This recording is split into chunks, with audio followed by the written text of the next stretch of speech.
Welcome here. Welcome to the That's Good Sports podcast. Just one that's. I'm Brandon Perna here with Will Keys the first. Yeah, no, you got it. That's the first. The first of his name, and probably the last of his name. Yeah, no, I mean, ideally, once I have a kid, years down the road, I want to just how NFL players will put senior on the back of their jersey. Yeah. I just want to have a nameplate on every jacket or shirt that I wear. It just says Keys Senior. There you go. That would be you got to make a lot of money and you need to buy expensive clothing like Gucci and Armani, and then all of it needs your name across the back of it. You do to it afterwards. It's not custom done by them, but then you make their expensive clothing shittier by getting Will Keys Senior on the back. Okay, have you seen those? They're called Susies, but they're suit jerseys. No. I feel like this would be right up your alley, but it's just it's a regular suit jacket with the guy who invented them was Donnie Does from YouTube. I don't know if you've seen his videos. I don't think he's so. just a big Boston fan, so the first one he got was a 33 bird on the back of a suit jersey or just on the back of a jacket suit.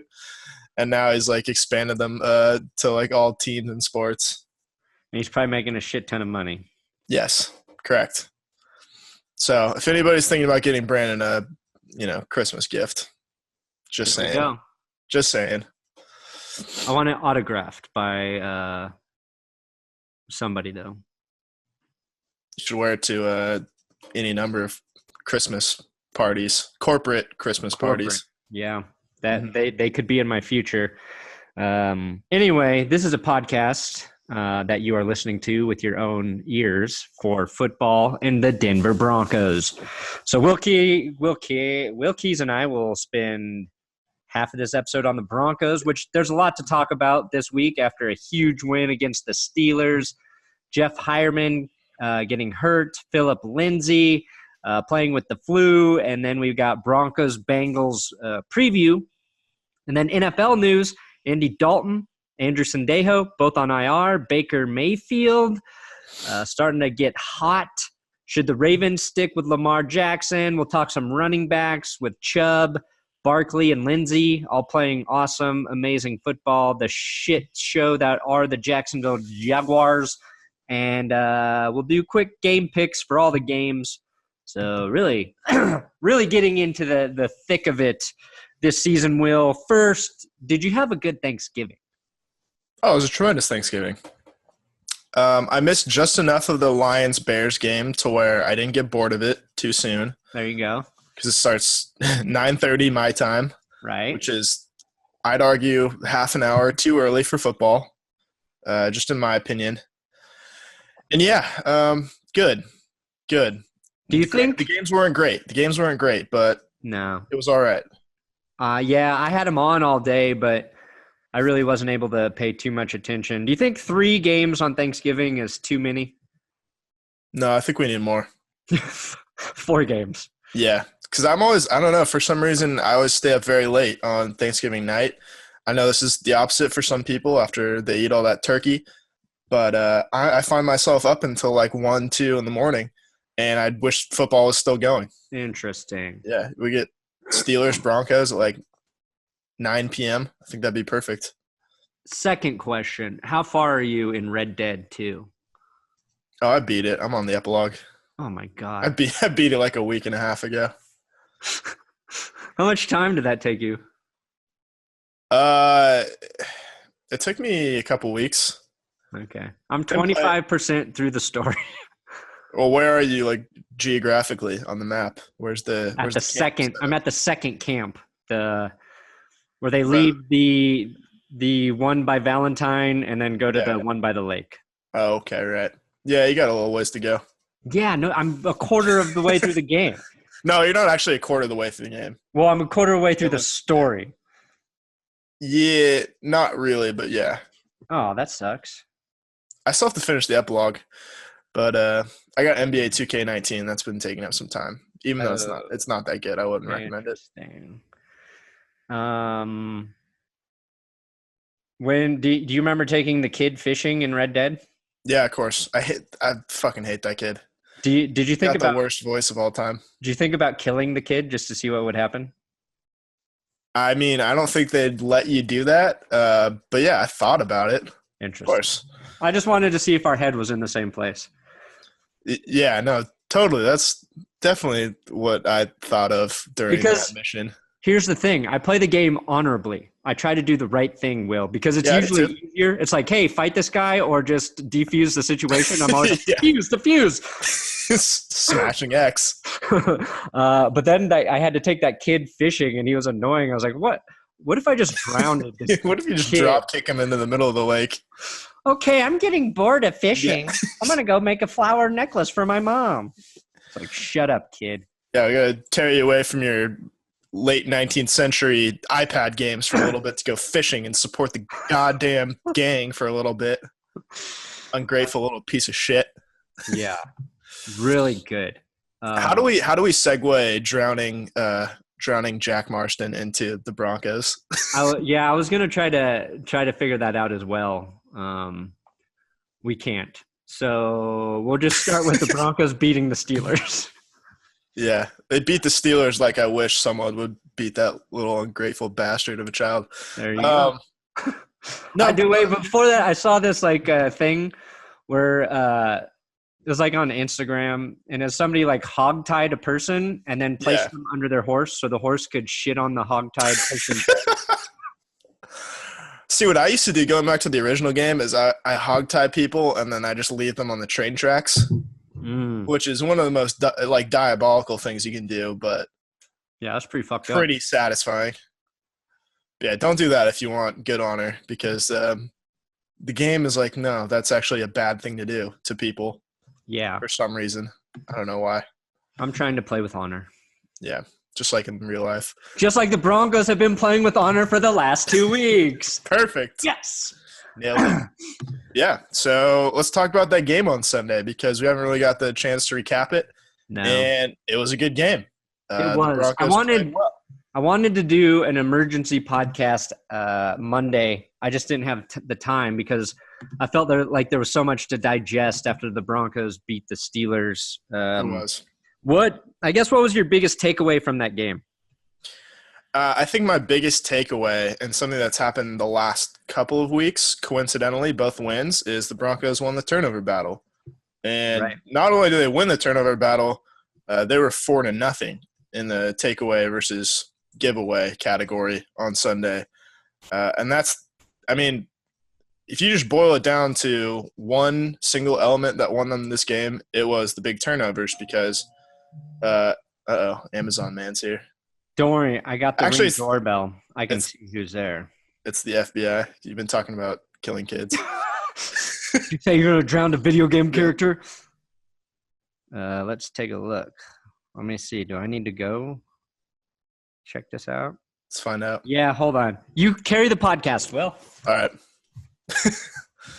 Hello and welcome to That's Good Sports. Brandon Perna's away right now, so this is a one-man show right now.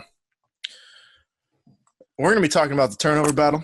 We're going to be talking about the Broncos getting 4 interceptions in the last 2 weeks. I'm going to start bouncing my pen on this table like I'm David Letterman.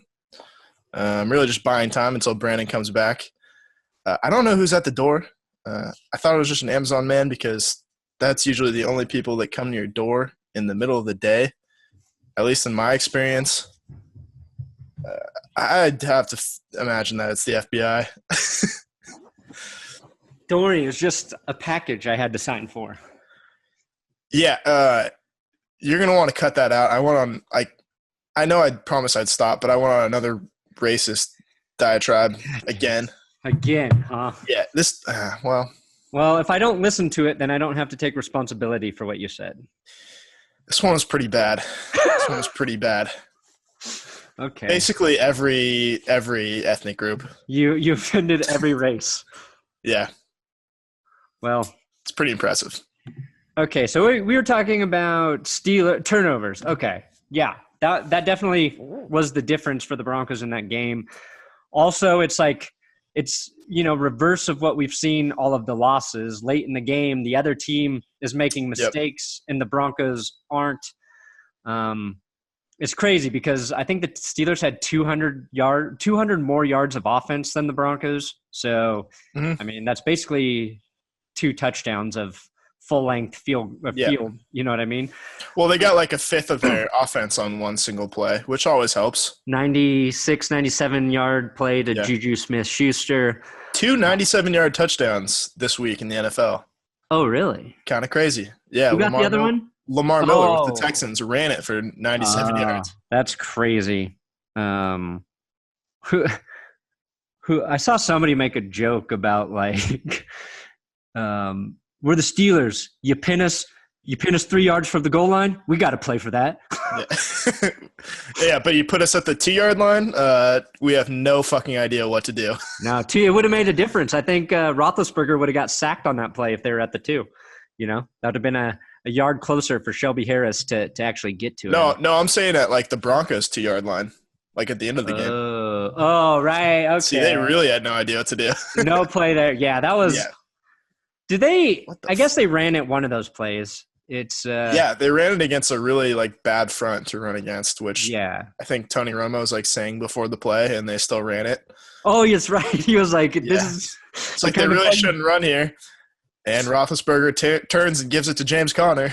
Yeah, dude, that's why former quarterbacks should always be the guys in the booth talking. I think like their knowledge of the game is just good quarterbacks. I don't want Mike Glennon up there or Blake Bortles, but I think they just see the game differently. So it's like things like that are cool. I don't know, man. People really seem to love Jason Witten, so. Yeah, people love him. He's doing great. After when I was making the review for that Broncos Steelers game, and I knew this during the game, but the Broncos got really fucking lucky to win that game. Yeah, they did. And which is fine because I think they'll beat Cincinnati this week with Andy Dalton going to IR. But the Browns game is going to be tough because they play really good football. And I'm still worried about, like, the big plays that the defense gives up. They're kind of compensating for making plays, getting turnovers. But, like, the James Conner fumble was not because Bradley Roby hit him so hard. It was because he was flinging the ball up like this and got hit, and it shot out of his hands. It was a dumb play by James Conner. Will Parks stopped the touchdown with an amazing that was a pretty tough play for Will Parks. So I'm going to give him credit for that. I'm not going to call that just like 100% luck. No. Will Parks, Bradley Roby's was luck. Will Parks. It was a good hit. It was an okay hit. It wasn't so much a hit as like Roby just got an arm on his waist and he could have gotten completely hurdled. So I'm not trying to shit on Roby for that play because there's plenty other plays to look at Roby making a mistake. Will Parks makes a great play. Like that's a great play by Will Parks, but it was a terrible play by the rest of the defense. And Darren Stewart got turned all the way around. Oh man, Stewart's struggling.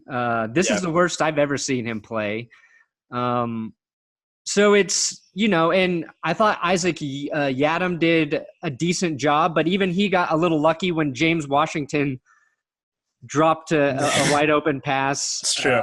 He kind of leaped in the air for no real reason and fell on his back and the ball shot out. But I mean, that's going to happen every game with any team. You're going to get some lucky breaks, and they had not happened at all for the Broncos. I felt like in all of their losses.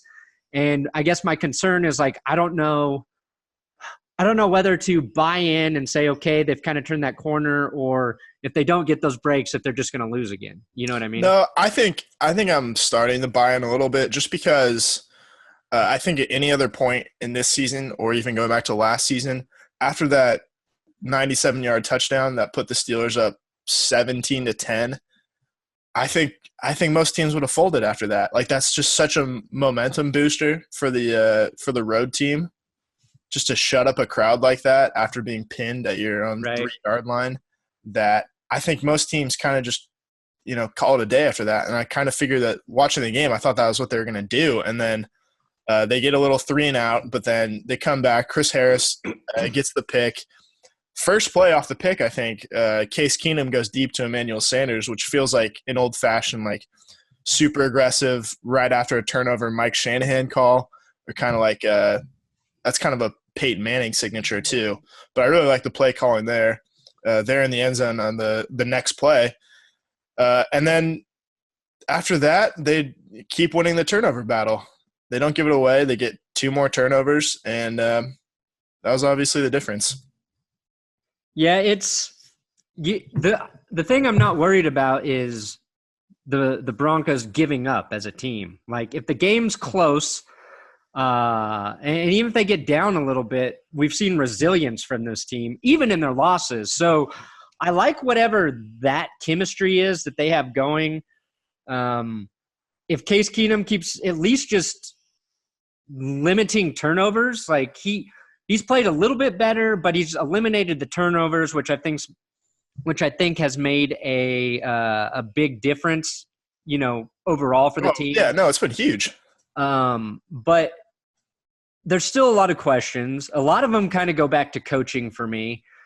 But knowing they have the Bengals this week who are battered, like, I think it's easy to expect 3 wins in a row, which 4 weeks ago I don't think any Broncos fan thought was going to happen, especially against the Chargers and Steelers leading into that. So at the very least, like, it's just made watching them exciting and fun again. And, like, I've noticed a huge push, like, on my channel of people getting excited about the team, even, like, just realistically excited. Like, it's funny when you see people in comments like, these are great wins, don't know if they can keep it up, but I just love watching it, or, some cheesy bullshit like that. It just makes it so much more fun to review not barely losing a game.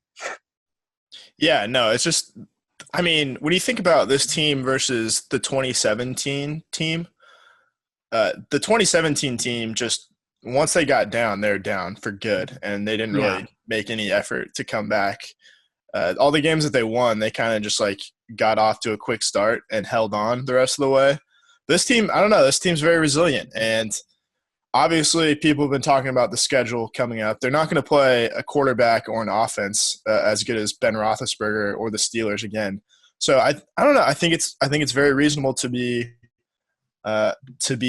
realistically excited about where this team's going the rest of the season. I don't know if it's realistic to just automatically expect them to reel off 5 games in a row after they started 3-6, which would actually be 7 games in a row, but 5 games from here on out. But looking at the schedule, like, it's certainly a possibility when you combine that with, how hard that they're playing right now, and just the confidence that beating the Chargers and the Steelers in back-to-back weeks gives you. I think that's huge. And I know you're going to be at the Browns game. But honestly, that game probably gives me the most concern in the immediate future. Yeah, I'd agree up until the Chargers game. And I think people are overlooking the Browns. Like, people keep talking about the Broncos have this easy schedule now, and they throw the Browns in there. And I feel like those people haven't been watching the Browns play over the last few weeks. Same way like the Broncos. Like, they're playing much better football. Their offense is producing. Baker Mayfield's playing – it's been great. Very good at the quarterback. They've got a good rookie running back in Nick Chubb as well. And their defense has playmakers on it, like the Broncos. So that should actually be for you. Like, that turned into a good game. Great game to be at. Yeah. No, I can't wait for that. Is that your first Broncos game you'll be at? No, I've been to plenty. Okay. I don't know why I thought that. It's my first I was going to say it's my first night game in Denver. Yeah. I've been to some night games in Oakland, but mostly just afternoon. Is that scary? A little bit. When they're really bad, it doesn't really make a difference because they're just kind of apathetic. Right. But I haven't been there. Like, if I went in 2016 when they were 12-4, might have been a little different. but you never almost got beat up or You get yelled at. Like if you're walking to the stadium, like you're gonna get yelled at the whole time. They're gonna do like the Raiders chant. When they suck, it's just like it's hard for them to keep up that level of hatred and hostility. Although they kind of got there in 2015, I think was the closest because they were actually playing pretty well in that game until Chris Harris got that pick six. So yeah, that was a crazy took the game. whole air out of the stadium. But yeah, they've honestly I've heard other stadiums are way worse. I think the Raiders kind of get a bad rap. Yeah, I think stadiums I would worry about would be Philadelphia. Yeah, Oakland. probably New England too. Yeah, I guess so. I mean, I'm white, so maybe not. What do you saying? The Boston guys are racist, Will? I would. Heavens, would you say that about an admit entire city, Will? Flipping the script around on me. Mm. Maybe I'm the racist one. Racist against Bostonians. They feel like they're a race at this point. They're the only race I hate. Bostonians. Okay, so the Broncos did have injuries this week. Jeff Heuerman moved to IR for breaking his ribs and bruising his lung. It's like, suck it up, dude. Painful. Suck it up, okay? Bruised lung. Can you imagine? Football, dude. This is football. I don't know anybody that doesn't have bruised lungs. That's right. I mean, isn't that what Deshaun Watson played through and started at quarterback for like 2 weeks? Yeah. Maybe Jeff Heuerman went on IR just because he doesn't want to drive everywhere like Deshaun Watson had to for a while. He had to go on that bus. Sounds awful. Please tell us who the tight end they promoted is. Yeah, so they promoted Temarrick Hemingway, who was a tight end who was drafted in the 6th round by the Los Angeles Rams in 2016. I don't think he's ever played before. I think they kind of got rid of him immediately, but he's been with the Broncos since the beginning of October, and they're just promoting him now. Obviously, the guy that they're going to turn to primarily is going to be Matt LaCosse, who had a pretty good game against the Steelers, caught 3 passes and scored his first touchdown. But LaCosse's been quietly pretty productive for a third tight end coming into the season. He's got 14 catches, 171 yards, and a touchdown. And he's actually got he's been averaging 3 more yards per catch than Heuerman was. That's interesting. Up until, obviously, Heuerman left the game on Sunday. So, I mean, I think I'm excited to see what LaCosse does with more snaps. I don't think he's the blocking tight end that Jeff Heuerman is. But luckily they've got Brian Parker to, I think, pick up more of the slack. By the way, the Steelers did get pretty lucky on that phantom offensive pass interference on Brian Parker. Oh yeah, that was pretty bad. Bullshit call. Like what? How did the Broncos get flagged for 2 offensive pass interference calls 2 weeks in a row where the guy did nothing? I know. It wasn't even a matter of the guys fighting and it kind of it looked like the offensive player. It was Parker was just running his route. And the defender comes in behind him and I don't know. It was stupid. The worst was that they convened after the call and still made that call. Whatever though. I fucking hate We're moving on. It's water under the bridge. We're not complaining about the refs guys yet. If the Broncos lost either of those games though, that would be I'd be up in arms. Story. Yeah, but hey, this team battles back. So my question for you about Heuerman is, do you think the Broncos are going to re-sign him? Should they re-sign him? Because I think so the highest tight end salary right now is Jimmy Graham making $10 million a year. Is it reasonable for the Broncos to offer Heuerman $7 million a year or go after someone else, draft someone else? What do you think? I'd get rid of him. Just assuming that Jake Butt's going to come back healthy, or you get someone else in addition to him? The Broncos are basically cursing tight ends. It's true. They keep drafting injured tight ends. Heuerman was an injured tight end. Jake Butt was an injured tight end. Troy Fumagalli was an injured tight end. Oh, that's right. I forgot they have Fumagalli coming back. So they got Butt and Fumagalli coming back. You got Matt LaCosse, who has played well, and you're going to get a look at another guy now I would still draft a guy, but I don't think Heuerman has proved like if they get him for like the league minimum, maybe, but it might be better for Jeff to just explore options somewhere else. Yeah.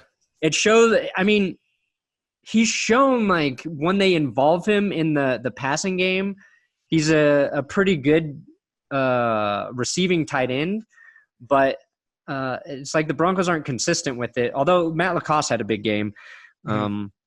So I wouldn't do it. I don't think he's going to be worth what they need to pay him. And I think they got younger guys with just as much, if not more potential that will be more cap friendly. Yeah. I mean, I don't think you can rely on Jake Butt necessarily at this point. Obviously, they have no idea what they have in Troy Fumagalli other than he's still missing a finger last time I checked. I don't know. I don't know if that counts as being injured coming into the season. No, probably. Will, it doesn't. But so there's some free agents after the season at tight ends. So you got I don't know if after everything we just said, Tyler Eifert is a good choice, but nope. I think his foot's still like 90 degrees in the wrong way. You got Jared Cook is a free agent after the season.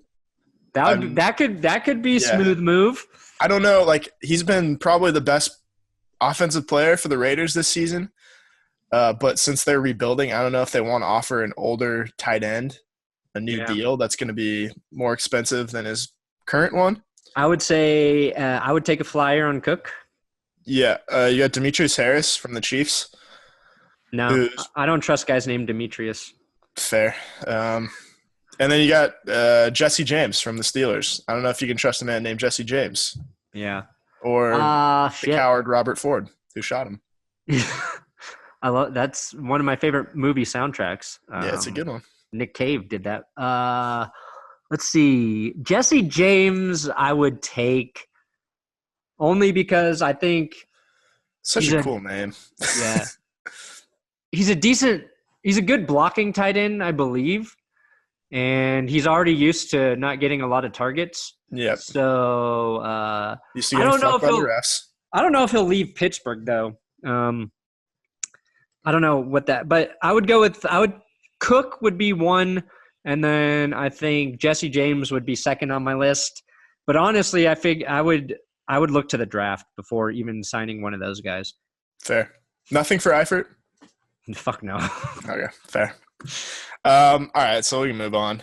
So some of it didn't come out during the game, but a couple days after is that so Phillip Lindsay had probably his best game in the NFL so far, I think. Just the way he took it over. Had the most rushing yards he's had this season. He rushed for 110 yards and that touchdown, the game-winning touchdown.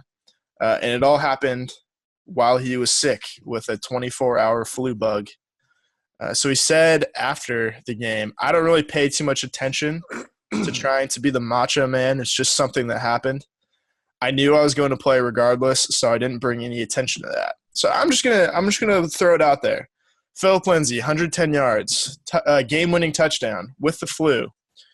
Michael Jordan in the 1997 Finals against the Jazz, 38 points, 7 rebounds, 5 assists, 3 steals, 1 block. Who's got the more impressive flu game? I'm actually going to say neither. I'm going to say I have the most impressive flu game. 2 weeks ago. Yeah, maybe. Sick as a dog. How many uploads did I miss? 0. Got every single video up that week. Monday, sick. Tuesday, sick. Wednesday, sick. Thursday, finally starting to feel a little better. Got 4 videos up. I don't think either of those guys could do what I do, and I'm pretty sure I could be a running back in the NFL or at least put up 38 on the Jazz. I couldn't play basketball. I couldn't do that. Oh, no, you could come off the bench at least. You could be like a 3-and-D guy, I think. I'm a pretty good passer. I would be a good facilitator. Yeah. If you shave the beard, you could be like John Stockton, basically. Money. That's great form. That's a little hezzy jumper. Perfect.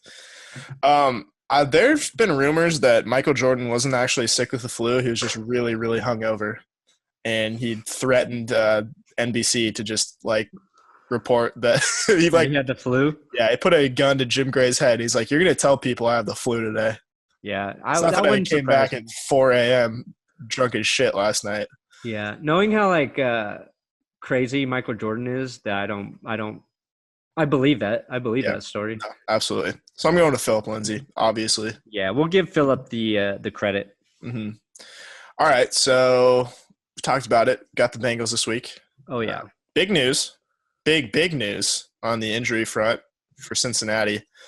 Andy Dalton is on IR. He broke his thumb on his throwing hand, or he fractured it, something like that. Who cares? What's the difference?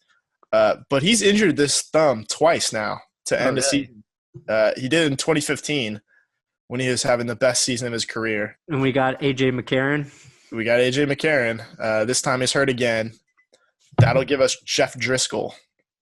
That's crazy. Did his last injury, did that happen the week before the Broncos game? Or was it like was it 2 weeks before? It was close, right? I think it might have been the week before.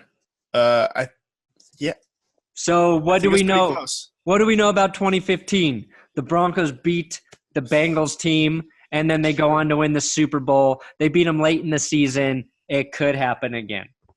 It could. And just like 2015, I thought the Broncos season was fucking over the minute Peyton Manning got benched. I was like, it's all down. We're done. We are screwed. And then they surprised me. So maybe it happens again. Well, Jeff Driscoll's got some help because every time I hear the name Jeff Driscoll, I think of Red Dead Redemption. Oh, yeah. Goddamn O'Driscolls. O'Driscolls. You got to watch out for that's why it sounded so familiar. Yeah. But he's got AJ Green coming back, so that helps. It feels like AJ Green scores a touchdown against the Broncos at least once a year. Yeah, AJ Green, he's just really good. Yeah, like he scored touchdowns against Champ Bailey, Aqib Talib, basically everybody. He's like, no matter who the Broncos' best corner is, he kind of finds a way to exploit them. But the Broncos are 2-2 in their last 4 games against Cincinnati. It felt like the Broncos had their number for roughly 8 years, stretching back from remember that 2006 game in the snow with Jay Cutler where the ball went through the holder's hands on that extra point that would have tied the game? Vaguely. It was like a Christmas Eve game, but that was one of the most fun games I can remember for a while. And they've had some pretty good games since then. Obviously, the Brandon Stokely game, which everybody will remember. Yeah, to start the season back in 2009. I was watching that alone in a bar in San Diego. I hope the sound was on because that's the best Gus Johnson call maybe ever. I think it was. It had to be. You could probably hear just Gus Johnson just from the stadium if you stepped outside. Man's the best. But yeah, they lost last year versus Cincinnati. It was kind of the Broncos had given up, I think, by that time. Yeah. The Bengals weren't particularly good either. No, look, anything can happen with a Jeff Driscoll coming in. I obviously think it favors the Broncos. The Bengals are not a good team. Defensively, they're not a good team. If they do beat Denver, it will be because they run the ball effectively with Joe Mixon, which, if I'm the Bengals, my game plan is get Joe Mixon the ball as much as possible with a guy coming in to spell our starting quarterback. But I have to buy into the momentum the Broncos have created, the caliber of competition they've been playing against. I'll be concerned if if they lose the game, obviously, but if they win this game and it's just like the fucking Los Angeles and Pittsburgh, where it's a close game in the final 5 minutes. The Broncos should beat the Bengals by 2 touchdowns. And I feel like we should feel confident in a victory halfway through the fourth quarter. That's really what I want to see from the Broncos. They need to get Phillip Lindsay the ball a little more if they can. I want to see more from Cortland Sutton. He's been surprisingly quiet, I think, since DT left, who had 2 touchdowns the other night. It's true. Which was nice to see. And I'll be curious to see. I mean, I'm guessing they'll just put Chris Harris on AJ Green. He did a great job on Antonio Brown. Yeah, he did. But that's the thing. And Joe Mixon, the Bengals have good receivers though. AJ Green, Tyler Boyd's dangerous. Yeah, and you have to I don't know if John Ross is a great receiver, but you definitely have to be aware of him. He's a mismatch for the Broncos secondary, Yeah. I think, who have struggled against fast receivers, and he's one of the fucking fastest in the game. Yeah, could give up back-to-back 97-yard touchdowns. Yeah. No, you definitely have to be careful. Yeah, I guess my concern would be getting in to a shootout with Jeff Driscoll. That wouldn't be a great sign. No. But we'll see. I think the Broncos they're gonna dominate that game. That's how I feel going into it. I think they're gonna win. I think it's gonna be closer than we would like. But it is a road game, right? A win is a win on the road. It's a road game. Road game. Yeah. Like you said, it's in the morning slot, so that's never been a good thing for the Broncos going back to that Jets game early in the season, the Ravens game earlier in the season. Yeah. So not schedule-wise, not fantastic. I think they're playing with way more confidence than they were at that point, though, so that always helps. You know why I feel mostly good about this game? Why? Just because they have Hugh Jackson on their roster. That was so funny. That was when Demarius Randall picked that ball off and just went right to the Bengals sideline and handed the ball to Hugh Jackson. There's like a delay on his face where he's like, oh, this is nice of him to give me that ball. He's like, wait a second. That was actually an insult. He's like, I'm going to be mad about this. Yeah. Except it's going to be like 15 seconds too late for anybody to see it. We'll start the NFL talk with that. Are you gonna take the Broncos? Yeah, I'm taking the Broncos. I'm gonna take the Broncos as well. Will and I will have the Broncos Bengals prediction episode up on Friday on my main channel. Yes, sir. So check that out. With continuing with the Bengals and Browns. Now we're full on to NFL. Yeah. Okay, because one thing that happened was Baker Mayfield kind of refused to hug Hugh Jackson after the game. And then he basically aired his grievances in the press conference, saying he felt betrayed by Hugh Jackson, who ditched, he got fired, but then he went over to a in-division rival. And I'm starting to get the impression that Hugh Jackson is a shittier coach than even his record suggested. And I heard Deion Sanders kind of criticize Baker Mayfield. Hugh Jackson, he's a grown man. He went and took a job somewhere else. You don't need to get so bent out of shape about, the Deion Sanders take, which I'm surprised he sided with Hugh Jackson in this scenario. Yeah. But are you if you're an NFL GM, and I know Marvin Lewis and Hugh Jackson are friends, but do you bring a guy like Hugh Jackson into your team that's already kind of struggling? Like, I don't see how that makes the Bengals any better. I don't know what Hugh Jackson can bring them. I don't have a problem with them just giving him some cushy job for the rest of the season just because they are friends. And I don't know, Hugh Jackson's looking for a job. Hugh Jackson, he's had a tough year, by the way. The year started with a sibling and his mom dying in the span of a week, right when training camp was going to happen. So and I think that's how that kind of put him out of sorts for a while. And I think that had a lot of people rooting for Hugh Jackson too. Yeah, I agree. I think I was like, oh man, this guy, there's a story here to root for. There's, maybe now he finally has the quarterback, but it's starting to look like he seems like a good dude, but he also seems just like a really bad person to be in charge. Yeah, he seems like, because he's always been a pretty good offensive coordinator wherever he's went. Right. Good enough to get him 2 different head coaching jobs. He just doesn't seem like he knows what to do on the the leadership level of it. Management, Yeah. leadership side of coaching, which is pretty big when you've got 53 guys from any given week to basically be in charge of. Not an easy job. Some people do it better than others, but I think what Baker Mayfield's problem with Hugh Jackson was obviously not getting fired. I don't think you can fault him for taking a job with the Bengals just because he's been there before.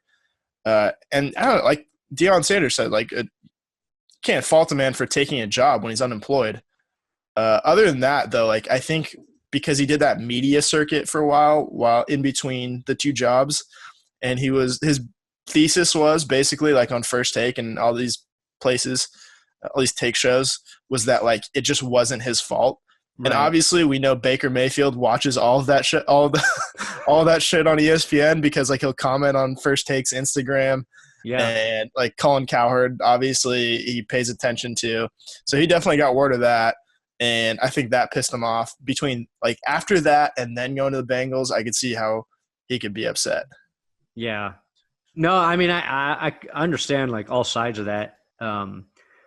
What I do like is seeing your quarterback feisty like Baker Mayfield. Yeah. And so do you think he has the perfect amount of cockiness, Will? Yeah, I think he's pretty good in that department. I know, like, I feel like you kind of are borderline on whether you like the shit talking or not. Yeah. Well, like, I love Jalen Ramsey, and I love it even more when he has to eat the shitty talks. Like, that's part of why I like guys getting cocky. I'm like, this is either going to be great for them or it's going to be terrible. Yeah, but you don't want that. You don't want that on your team, though. Like, I know you like that from an entertainment standpoint, but, like, you wouldn't be happy if, like, Chris Harris before the season was calling, different quarterbacks trash, and then they unload the regular season. That's where you're wrong, Will. No, the Broncos fan in me probably wouldn't like it, but correct. Now that, like, knowing that people would want to hear about it and I could talk about it, like, I love that shit. So it's kind of like it's evolved for me since I've been thrown myself into like trying to cover that stuff on a regular basis. But the thing that you like about Baker Mayfield is, and about anybody who does this, is they're playing well while they do it. If you suck on the field, then it looks stupid. But if you're throwing, a bunch of touchdowns and hardly any interceptions and getting wins, then you're like, looks pretty good. And it's like I feel like the competitive spirit that's been missing from the quarterback position for the Browns too. It's like, so I was trying to think about, like, because I know Baker falls like somewhere towards the cockiness side on the spectrum of quarterback confidence, but not too far. I was trying to think about what the spectrum is. It's like, I know on one side you got Johnny Manziel, and then I don't know who's like the opposite of that, like Kyle Orton. The guy who's just like so. Josh McCown, Kyle Orton. I even feel like McCown's like got like enough quiet confidence. I don't know, like Sean Hill, someone that's just not boisterous whatsoever. Yeah, let's see. Oh man, that's a good question. Like, you wouldn't even say Tebow, because like Tebow's definitely not cocky, but he's got like some, like, he's got the most confidence. Like, he knows God has confidence in him. Yeah, he has so much confidence he failed to realize he couldn't throw. Yeah, he got to the NFL basically on confidence alone. He's like, I'm gonna keep making these muscles bigger. The rest will figure itself out. Perfect. I don't know. I mean, Tim Couch, maybe. Tim Couch. Maybe for Browns quarterbacks. Yeah, it's hard to say. I just like quarterbacks with no confidence. They just don't really come around very often. No. I was one of those quarterbacks. Yeah, that's why it's hard to play if you're scared every snap. That's why they forced you out of the league back in 2006. Everybody remembers. You know? That's why you didn't cut it. That's why they cut you. That's why I stopped growing, It's fear took me over. Yes. Please stop. I don't want to be 6'3". So we got I mean, I like Baker. I didn't really love him before the draft just because I don't know. I don't really know why. I started to like him through the whole like off-season process. I started kind of paying attention to what he was saying and how he was handling like things that he said that got taken out of context and then continued to just be himself and say shit. And I think my concern was that his athletic ability looked better on the college stage than it would in the NFL. Just still true because he's not like running around and making plays.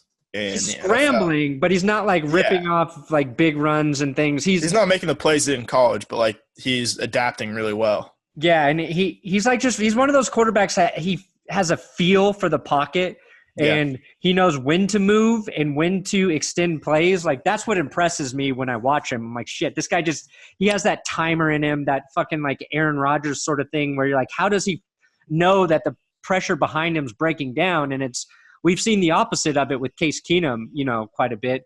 One thing we didn't mention is how well the Broncos offensive line has been playing the last 2 weeks, with Lindsay getting like his 100+ yards, and it's a ragtag group of guys. So again, the Broncos offensive line playing well. 1 sack in the last 2 weeks. Pretty good. Yeah, that's very good. And that's also on Keenum too. I think getting rid of the ball a little more quickly in situations. So everybody's playing a little better. But with the rookie quarterbacks, you've got Mayfield, you've got Rosen, Darnold, Lamar Jackson, and I feel like Baker and Josh Allen too, but I feel like Baker Mayfield's he's playing better than all of those guys right now. No, I'd agree. Yeah, I mean, Darnold got off to the best start, I think, of anybody. But no, Mayfield, he's been much, much better without Hugh Jackson, which is interesting because Hugh Jackson's supposed to be this quarterback whisperer, offensive guru, the guy who coached Andy Dalton to his best season in the NFL type of coach. And now Greg Williams takes over, who's a defensive guy. Obviously, they get rid of Todd Haley. Maybe that was the problem. And Freddie Kitchens is the new offense coordinator. All of a sudden, Baker's playing really, really well. And maybe it's just a comfort level, too, because it's probably a mix of all those things. Yeah, they were competitive against the Chiefs in a loss. Who'd they beat 2 weeks ago? Either way, they beat the Bengals on the road last week, which I don't think they've beaten an AFC North team on the road for fucking ever.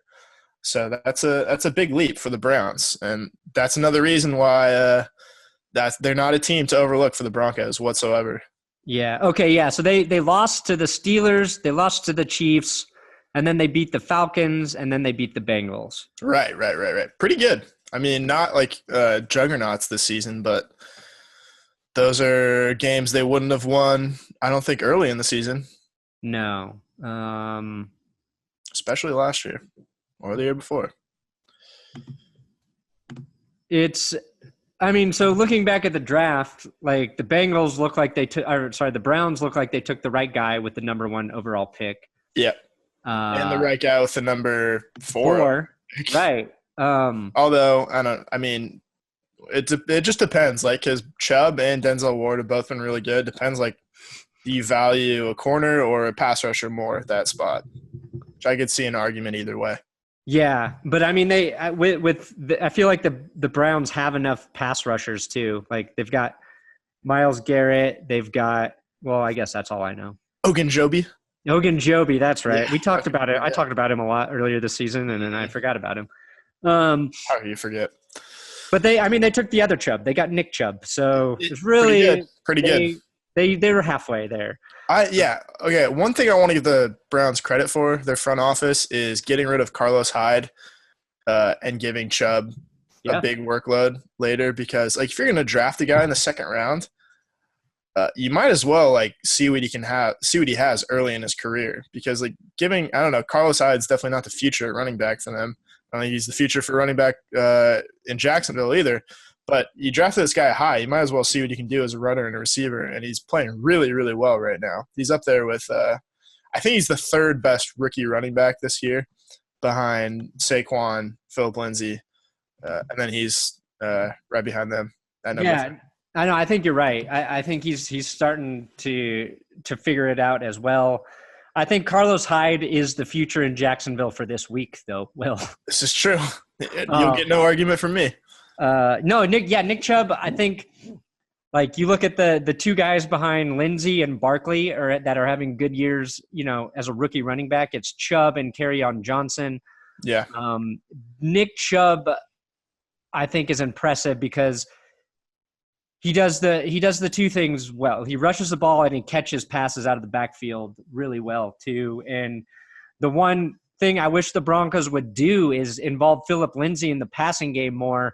It's something the Giants have thrown the ball 87 times to Saquon at him this year. Yeah. He has like 81 receptions or something, which is insane. Yeah, I think he's got like 79 right now through 11 games. Yeah, so it's that crazy. Like I wish I would, because I think Phillip Lindsay could cause a lot more damage if he got 2 or 3 more targets in the passing game every week. Yeah, okay. So I've got a question for you regarding Lindsay versus – so obviously the Giants, they're like, all right, we drafted Saquon number 2.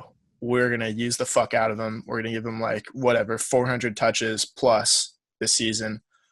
That might be conservative too. But the Broncos, like obviously Phillip Lindsay's averaging way more per carry than basically anybody in the NFL this year, including Saquon Barkley. But the Broncos are only giving him the ball like 10, 11, 12 times a game. And like I can see both sides of this argument because he's not a big guy and you wouldn't give him the carries that you'd give a guy like Saquon Barkley just because he's got a different build. But at the same point, when you're trying to make the playoffs and he's clearly your best player on offense, I could see the argument where it's like you have to give that guy the ball 20 times a game. Yeah, it's, I think, a good example for getting Lindsay more touches. And not that this player gets more rushing touches in a game, but he definitely gets more passing targets, is Christian McCaffrey. Yeah. To me, they're similar in that they're undersized guys for running backs.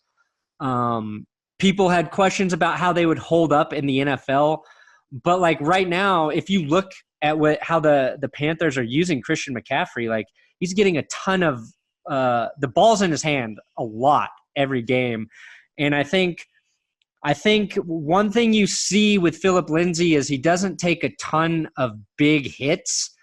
I think he's fast and elusive enough where I'm not sure it matters. I don't know how. It's hard because you involve anybody more as a receiving target or ball carrier, the probability of them getting injured or something's going to go up. Yeah. But I don't think you can worry about that with your running backs. If you look at like all of the good teams use the shit out of their running backs, and I think you're doing your offense a disservice by not at least trying to get Phillip Lindsay involved in like 5 more carries or passes a game. You don't have to increase it a ton, but if you up his like 14 or 15 carries a game to say 18 and 2 more passing targets with him, that might be a difference of 60 offensive yards or, an extra touchdown. So I think Christian McCaffrey is a really good example and like a case study of why like big word they can last and be still healthy, through the season. I wouldn't necessarily be running him through the tackles like that. But here's the thing about Phillip Lindsay, and what's weird is like I was talking to my buddy about this on the phone, and then I heard like some like professional analysts say the same thing as me. And I don't look at myself obviously as a professional, but when I hit stuff like that, it really just gives me confidence. And it's that Lindsay gets through the holes so quick sometimes that linebackers can't get there fast enough to fill their gaps, right? Yeah, they also can't see him behind the offensive lineman. Yeah, it's like a double-edged sword. And the Next Gen Stats tracked him as having like the fastest run this season. It was like 22 miles per hour. They dropped it down a little bit to like 21 point something. They said he accelerated to that speed after he got hit out of bounds, so they didn't count it. But like if he's running if he can run 22 miles an hour, like he's just as fast as, Tyreek Hill or whoever. And Tyreek Hill's another good example of a guy who's small and you could worry about him getting injured, or you could just fucking destroy defenses with him. Which do I want? Destroying defenses. I don't know. Like maybe I don't want to make any judgment at this point in the season because maybe this has kind of been the plan all along since he knew he was going to be good is like ramp up his carries towards the end of the season rather than giving him a ton of carries and then him getting hurt or fatigued or whatever for a stretch run.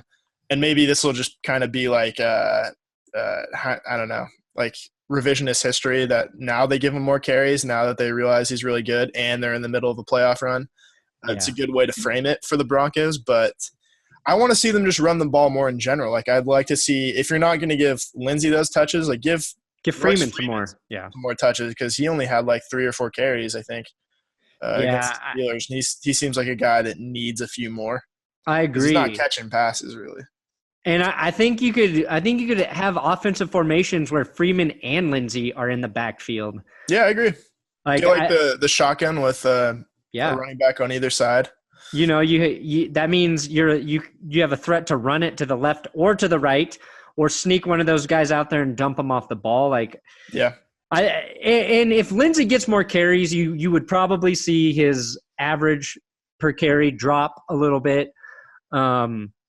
You know, because if you get more carries, you're going to get tackled more and probably, you know, stuffed a little more. So there's the argument, like maybe part of the reason he's so explosive is they don't give him that much. But it's hard to say. It's like Saquon Barkley's, you know, half of the Giants' offense now, and I think you'll see Nick Chubb getting more involved with the Browns as they get better.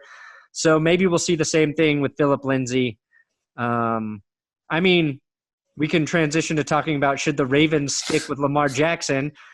His carries went way down from his first performance as a quarterback. But what do you have, like 27 his first? Yeah, first week was 27. This is probably not sustainable. I don't know. And then, he's 2-0 with the Ravens now, and they have a question. It's now they're saying Joe Flacco needs a week of practice before he should be ready to return. So They're delaying. Is bullshit, man. For a veteran quarterback. He's been in that offense for a gazillion years. It's a nice way of saying you're probably losing your job. We're delaying the announcement for the time being at least. Because how many weeks did Aaron Rodgers not practice and then he would just play in the game with his knee this year? Like if Tom Brady has an injury, he does and I'm not saying Flacco's as good as those guys, but at that level of experience, you don't need your fucking practice reps. No, I don't think so. But, I mean, you could make the case either way for this one too because obviously Lamar Jackson's the guy they want to start at quarterback in Baltimore by next season. Right. So at this point, like, regardless, like, you probably got a better chance of making it to the playoffs with Flacco this year. And they're 6-5 right now. At the same time, though, Lamar Jackson's won 2 games. Like, granted, he played the Raiders last week, so not a lot to see there. But he beat them the way you should beat the Raiders. It wasn't it was close early, and then they ran away with it. Yeah, he made a couple big plays. He made a nice touch pass to Mark Andrews for like a 70-yard gain, but he also threw 2 pretty bad picks. That one in the side, like that one on the left sideline of the end zone that Marcus Gilchrist picked off was just you shouldn't have thrown that ball. Not a good decision either. The guy was covered. He was blanketed, but that was an impressive interception by Gilchrist. True, it was. But I think one of the big reasons the Ravens have won the last 2 weeks is Gus Edwards. He's come out of nowhere, and he's had back-to-back 100-yard rushing games. I didn't know who Gus Edwards was. I still don't know who Gus Edwards is. It's the first time I've heard his name. I know he's going to be called Gus the Bus pretty soon if he keeps doing this. But I don't know because, like, it kind of begs the question, like, do you attribute the team's success to a rookie quarterback's success? Yeah, and is Gus the Bus having success because Lamar Jackson is a huge threat as a runner as well? Correct. But is it fair to give Joe Flacco a shot with a good running back? Like, the one thing he has not had like the last 2 or 3 seasons is a reliable run game. It's like, and you could make the argument too, like, well, the team's been playing so well over the last couple of weeks. What if they had a quarterback who was playing well too? Right. And they could be this juggernaut at the end of the season. I feel like their defense has been coming together. So Yep. I don't know. If I'm a coach, if I'm John Harbaugh, I'm probably loyal to Joe Flacco because we've been together so long. Hmm. And it doesn't seem like Harbaugh is going to be there next year. Although if they make the playoffs, If they make the playoffs and they're winning with Lamar, like maybe you just I go don't here. know. It's enough of a change. We don't need to get rid of our Yeah. head coach. But if I'm Harbaugh, I would want to start Flacco as soon as I could as a loyalty thing. But Yeah, I would too. that'll be interesting to watch. We obviously now have to kind of start rooting for the Ravens to lose as Broncos Correct. fans. Yeah, we have to root against the Ravens, which I'm fine with. I've never liked the Ravens. No, after they beat us in the playoffs, they were dead to me. No. Also, we have to root against the Colts, which I don't like because I like the Colts this year. But yeah, I'll be pulling gonna for have them. But you got to do what you got to do, you know? okay, before we get into the game picks, I wanted to just talk about the shit show that's happening in Jacksonville. This is a crazy week, okay? They bench their starting quarterback in Blake Bortles. Leonard Fournette gets suspended, and then they fire their offensive coordinator, Nathaniel Hackett, which two things here, Will. Two things I have to discuss. Nathaniel Hackett sounds like a character from like classic literature, and Temarrick Hemingway sounds like a writer, obviously. Yeah. Which one of these guys has more makes you think of literature more? Obviously, Hemingway is pretty obvious. Everybody knows the author. John Hemingway, of course, famous author, wrote many books. That's a joke, by the way. John Hemingway. We know.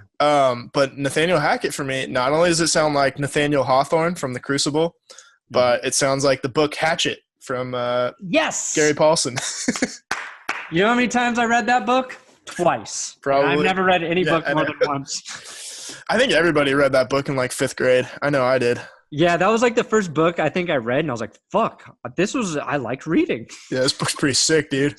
Then I read The River and whatever the other one was. The Island. Yeah, some bullshit. Gun, I think, was one. Did we already talk about this before? I don't think so. Oh, I've had this conversation. I'm starting to get to that age where I don't remember what I said. And this is a note for you, Will. If I start talking about something that I've already fucking talked about on the podcast, please stop me. Do not let me go on, and do not entertain me or spare my feelings. Just say you have already said this. I would never spare your feelings. Good, because I feel like I do that. But anyway, my question here is like, okay, Nathaniel Hackett got 2 playoff wins with Blake Bortles, okay? This year, Blake Bortles has been bad. He has been the reason the offense has struggled. Do you support firing the offensive coordinator after you make that change with your quarterback? Yeah, it feels like it's got to be one or the other because, like, if Bortles has been playing so badly, then, like, you have to give your offensive coordinator a chance with, another quarterback. Who's their backup? Cody Kessler. Yeah, not that he's going to do better with Cody Kessler, but I'm not sure that's fair to the offensive coordinator. I just thought that move was weird. It was strange because, like, well, maybe you give Bortles a chance with a new offensive coordinator, or you just give the offensive coordinator a chance without Bortles. Right. I mean, you have to be high on whoever they promote within, right? Like, right. It seems like if something changes and something gets better, you're not going to know if it was the result of changing the quarterback or the offensive coordinator. Yeah. But I guess if the offense gets better, which I don't think it's going to without Leonard Fournette and with Cody Kessler. That's a lot of change. I think you'd take that as a Jaguars fan. If something gets better, I don't think you'd be like really investigating what they did right and what they did wrong to get there. But I don't know. I'm bummed out about Blake Bortles. I just like Blake Bortles, the individual. I don't think anybody's rooting against him. It's just like he hasn't been good this year. Like he played so well within the offense, and I think part of it is like he knows how to play with a lead versus they've been down a lot this year. Like the defense just hasn't been as good, and the offense is not effective when they're trying to come back in games. And you could say, well, maybe you should make an offense that's built to come from behind instead of an offense that can only play with the lead, which I hear that criticism. On the other hand, like he's a quarterback that plays well in that type of system and with like a defense and run first philosophy. Obviously, you could upgrade him, but that wasn't really an option for the Jaguars the last 2 years. You could argue that they could have tried to trade for Teddy Bridgewater, but I think that's kind of a stretch when Blake Bortles took you to the AFC Championship, and especially because he played well in the playoffs last year. Yeah. But I'm curious to see what they do in the offseason because their offseason basically begins now, and they're looking for a quarterback starting now. I mean, I'm curious to see. They could be a suitor, or they could be a suitor for a guy like Joe Flacco if he becomes available. Yeah, that'd be interesting. Blake Bortles and that offense works when Leonard Fournette is playing well, and if he's out of the game or gets ejected mid-game, like you could see a difference immediately. So, yeah, I think there's a lot of issues for Jacksonville to solve. It sucks to see that defense get wasted. I think a lot of people, including myself, thought they were going to be competitive again and were excited to watch that defense. But it's not great. Not looking great for the Jags. They got to – I think that, they got to draft and add a few offensive pieces at work, and maybe they can get back into it. In classic Jaguar fashion, they need a quarterback the year that there's not a lot of good quarterback options. There we go. Okay, we'll go through these game picks as fast as possible because we are definitely running long. You're 12-2 last week. Gotta give you credit. 12-2? Yeah. I was only 9-5. What games did I miss on? Did I pick Tennessee? No, I went with the Texans, right? Let me consult my notes here really quick. Did I pick the Jags over the Bills? Let's see. You picked the Jags, and you picked the Panthers as well. Oh, that was probably one of the better games of the week. Yeah, that could have gone either way. I picked the Lions. Very dumb. I also picked the Bengals. Extremely dumb. The Giants could have won. Carolina, it could have gone either way. Packers and Titans. I don't know why I took the Titans. Okay. I picked against the Packers? Yeah, you picked Minnesota. Ah, smart. I picked with my brain last week. Not me. So, first game, Thursday night. Might have already happened by now. Depending on when you're listening. Saints at Cowboys. This is suddenly a pretty good game. One of the best games of the week because now we get to see whether or not the Cowboys are for real. Oh, you know what sucks is I talked a lot of shit about Amari Cooper last week and saying everybody's crediting him for the offensive success when it's just Ezekiel Elliott's playing really well. He's getting all the care. And then he turns out he had 180 yards. Goes off on Thanksgiving. So good for him. I'm going to pick the Saints here. I don't think Dallas's defense can slow them down enough. I'm excited to watch this game, mostly because I want to see Dallas not be as good as they've looked recently. But if they are good, then that's fine too. But for me, I think the Saints are going to lose a game before the playoffs. This is a good one. Short week, but the Saints are at home. No, this is. They're on the road. It's a really good week to pick the Saints to lose. Man. Yeah, I'll take the Cowboys. I'll do it. I feel like this is like a game that Dallas wins once a year. They upset someone who's been really, really hot. I don't need to explain myself to you. I'm picking the Cowboys. Nope. Ravens at Falcons. This one feels I guess I gotta go with the Ravens. Falcons victory for me. Finally, the Falcons pull it together. Yeah, I've been saying it for the last 2 years. It's going to happen eventually. All right, so Brandon's taking Baltimore. Rams at Lions. Taking the Rams. Yeah, I'll take the Rams. I'll take them. Cardinals at Packers. I'm going to take the Packers.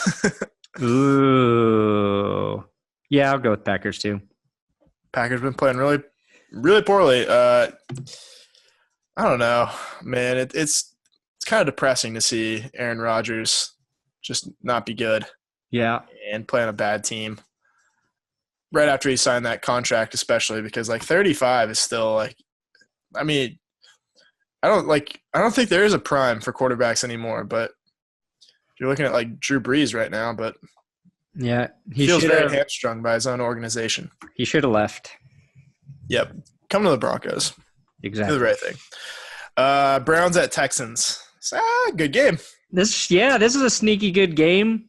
I think I gotta go with the Texans though. Yeah, I'm gonna bet against the Texans last week. I was dumb. They're starting to come together. Not gonna do that this week. Yeah. Defense healthy. Lamar Jackson was looking pretty good. 4-7-1 would basically eliminate the Browns for all intents and purposes, I think. Yes. Not mathematically, but it was nice for Browns fans to be in the hunt for a week. I feel good for them. I do too. They've earned it. They're 4 times. Yeah. They've got 4. No, they've got 4 times more wins. Wait, 4. Well, actually, 4 times 0 times 4 is still 0 though. Yeah, I'm going to go back a year then. 4 times 1. Okay. Colts at Jaguars. Ooh, taking the Colts. Yeah, I got to take the Colts. They almost lost to the Dolphins. Those games are going to happen, especially when you're on a win streak. But they pulled out the win, and we both love the Colts. We do.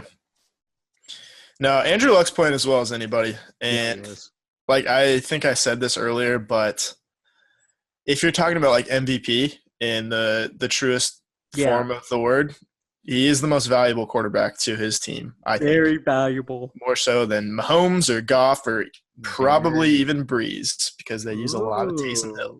Just kidding. Bills at Dolphins. Shit. This turned into a tough one to pick. I think I'm going to go with the Dolphins. Team. Yeah, I'm taking the home team. They played well against Indy on the road. Ryan Tannehill played well too, coming back. But Adam Gase, 3rd and 10 with 3.5 minutes left in the game, in a tie game. Runs a draw, right? Ran a draw with Kenyon Drake instead of letting Ryan Tannehill throw the ball. What are you doing, Gase? Gase has the balls to throw it there too. That's what. If you got the balls to do an onside kick up 25 against the Broncos, but you don't have the balls to throw the ball in 3rd and 10 in a tie game. It's weird. Interesting. That's all I have to say. Bears at Giants. Taking the Bears. Well, hold on. Trubisky might not be back. I don't think he's. I think it's Chase Daniel again. Still? Yeah, I might still take the Bears. God damn it, this is hard. Bears. I'm gonna take the Giants. That's fair. Yeah, they've been playing well. Oh, you know what? No. I'm taking the Bears. I think the Giants are trying to take. They're tanking. I mean, why else do you explain they didn't give the ball to Saquon or Beckham in the second half of that game against the Eagles? Stupidity. I think they're trying to lose. Yeah. You might be right. So I can't really pick a team that's tanking at this point in the season. That'd be fair enough. Counterintuitive. Panthers at Buccaneers. Oh, fuck. Panthers keep losing, man. Yeah, I know. They're 6-2. Everybody's like, "Ooh, watch out for! Don't look now." That was me. I was saying that. That was me saying. I think that was all of us. And now they've lost 3 straight. 2 very close games in their last couple. Yeah, I'll take the Panthers, even though they're on the road. The Bucs are a fucking weird team. Yeah, I don't think the Bucs are turning things around at all. They just beat the 49ers, who happen to be much worse. Yeah, so I'm taking Carolina. You're taking Carolina. Let's see what this Chiefs at Raiders. Chiefs at Raiders. Yeah, that's easy. Chiefs. Yeah. So Mahomes has 36 touchdowns right now. Oh, 36 or 37? I want to say 36. The record is 55. Just for, yeah. Just to, like, make it clean, let's say he needs 20 to break the record. He has 37. Oh, shit. So he needs 18 to tie, 19 to break it. He's got 5 games left, correct? Yeah. You think he's going to do it? He's got the Raiders twice. So he needs 3 and 4 touchdown performances every week. Yeah. He might. I don't want him to, so. Chiefs fans got really, really upset when I retweeted that video on Twitter. Oh, yeah. That was basically pointing out what I've been saying all year, which is that people take that shit too seriously. It's like, I know this guy was just like coming after me on like like the night before Thanksgiving. He's like, please, don't you have better things to do? I was the one who kind of started it by retweeting it, but whatever. It's funny. Yeah. I'm gonna say he is going to tie it, just so I think that might curse him. I'm gonna say no. Yeah, so we're both right. Just because, basically, just because I'm hoping he doesn't, because that would look very, very bad for my brand. That's right. For him to beat my baby boy Peyton Manning's record. Anyway, Jets at Titans. Titans. Okay. Sam Darnold's not playing. It doesn't look like. Doesn't matter. No, probably not. I'm taking the Titans as well. Vikings at Patriots. Ooh. Kind of a good game. Give me the Vikings in Just taking the Vikings. Sort of upset. I think it's an upset on the road, especially. Yeah, the thing that sucks for Minnesota is Andrew Sendejo is on IR. Yeah, he hasn't really been playing the last 6 weeks though. Has he not? No, it's mostly been George Iloka, but yeah, Sendejo's pretty good. But they've always he's been the guy that Vikings fans have been like, well, if we can just upgrade this one position on the defense, our defense will basically be perfect. And so, hey, you got your wish with George Iloka. 49ers at Seahawks. I'm taking the Patriots, by the way. Okay. Patriots for you. I'll go with Seahawks here. Yeah, I mean, this feels pretty easy. Not a lot of great games this week. No. This next one is Chargers-Steelers. Yeah, this is good. Oh, shit. Yeah. I'll pick the Steelers. I'll take the Chargers. My problem is and people are coming around on this too, and this is something I've said earlier this season is who have the Chargers really beat? No, their competition has been subpar at best. So they obviously kicked the Cardinals' ass last week, and people are giving them a lot of credit for that win after they imploded against the Broncos, which doesn't really make sense to me. It was the exact same score the Broncos did against the Cardinals, 45. Yeah. I think this game's going to be fun to watch. I think there's going to be a lot of points and touchdowns scored. I think it's going to come down to who has the ball last. Loses. It's kind of what happened last week for the Steelers. That's right. Yeah. Okay. I like it. And the last game is it Eagles at Redskins or Redskins at Eagles? Redskins at Eagles. Alex Smith still hurt. The Redskins signed. Still? Really? Redskins signed Reuben Foster after his second domestic violence charge, pairing him with Adrian Peterson and their racist logo. So the Redskins don't even fucking deserve to win. Give me the The Redskins are canceled. Guess what? They're canceled. They are canceled. Thank you. Next. Give me the Eagles. Yeah, I would take the Eagles too. What was I going to say? Mostly it turns out the Eagles were the only team that actually contacted the police to ask about Reuben Foster. They did some they're clearly interested in him, the player, but I don't think they were going to sign him if the situation looked like it was really pointing in the wrong direction. And the Redskins were the ones that signed him, but the Eagles were the ones that actually contacted the police to ask about him. Yeah, well, because that situation's a little bit complicated because Reuben Foster was basically acquitted, or not acquitted, but like the woman said she lied about the whole situation. Yeah. So I think it's fair. I think it's perfectly fair to, if you're the Eagles, because he's a really good player, to ask like what happened and like kind of dig. Yeah, I think it's fair to ask the police. Yeah, because Kyle Shanahan he could be like, well, I'm not even looking into the next time this happens. Like if this like even comes up again, like I have to cut this guy, which I think is perfectly fair. And if you're the Eagles, it's perfectly fair to be like, well, we should look into this at least. The Redskins, they just signed him. They took him. Like, we need help. Yeah, I'm pretty sure he was arrested at the team hotel. And not great. This is like 10 hours before the game. And the woman had some sort of like laceration or cut on her collarbone or something from it. And since it's the second time that it's happened, like you've got to assume there's something going on there. So that's why I'm taking the Eagles. Also because of Colt McCoy.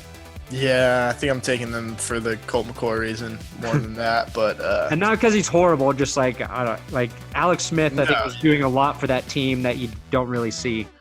Yeah, I mean, beating the Giants, like as much as it is just beating the Giants, but beating a divisional opponent usually gives you a little bit of momentum.